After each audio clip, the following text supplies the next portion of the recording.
Bueno, la propaganda al final de la Segunda Guerra Mundial fue una propaganda de vender victoria, básicamente, por parte de los aliados y por parte de la Alemania nazi, la idea de la resistencia ante la proximidad del fin de la contienda, ¿no? Son mensajes opuestos y, bueno, más facilidades tenía la propaganda aliada, porque la propaganda de guerra siempre funciona mejor con las victorias, ¿no? La propaganda de guerra que se sostiene en los hechos de la guerra en sí, del combate en sí, pues es muy efectiva.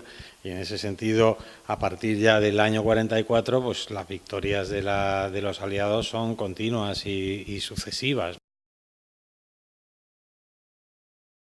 Es que al principio era la inversa.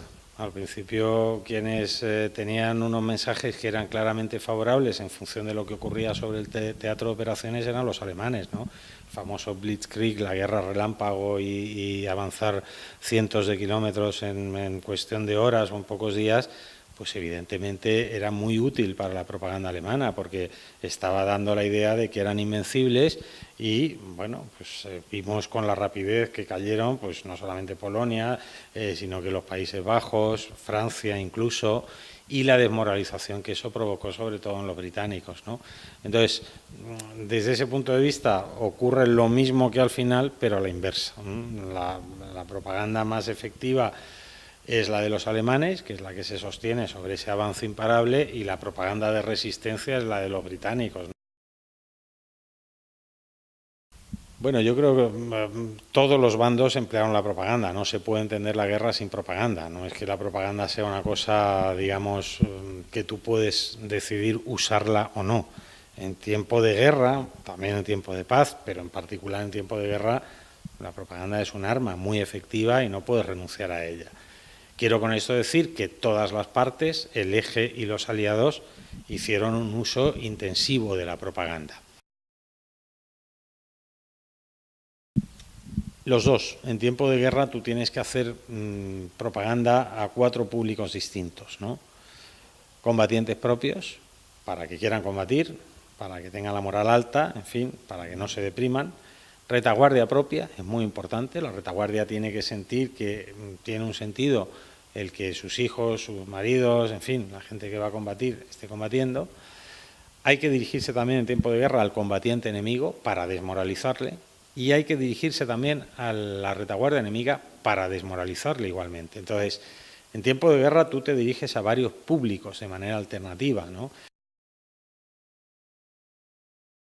Al final de la Segunda Guerra Mundial se produce un giro importante, ¿no? No olvidemos que España pasa de la neutralidad inicial, que era una neutralidad encubierta, porque España estaba con el eje y estaba con Alemania y con Italia, básicamente porque le habían ayudado a Franco a hacer la guerra civil, pasa de esa neutralidad a la no beligerancia, que es un paso ya próximo a la guerra, pasa incluso a mandar tropas, la famosa División Azul en el frente de la Unión Soviética, a la fase final de la guerra, a partir del año 43, cuando Franco se da cuenta de que lo que parecía una victoria clara del eje, pues está en entredicho, sobre todo por el fracaso en Stalingrado, y con cierta habilidad lo que hace el régimen franquista es permitir que se empiece a hacer de manera indirecta cierta propaganda también favorable a los aliados. Bueno, todas, ¿no?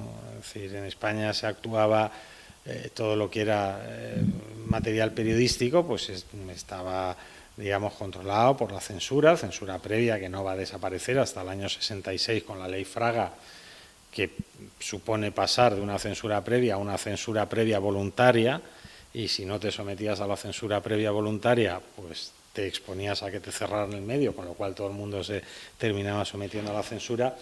Y por tanto se censuraba todo, es decir, se censuraban incluso películas de cine. En el ámbito cinematográfico, los noticieros documentales como El Nodo, etcétera, se nutrían esencialmente de material alemán más que material aliado, y bueno, ahí vemos claramente pues, el efecto de la censura, que es una técnica complementaria de la propaganda. Propaganda y censura van de la mano y trabajan al unísono.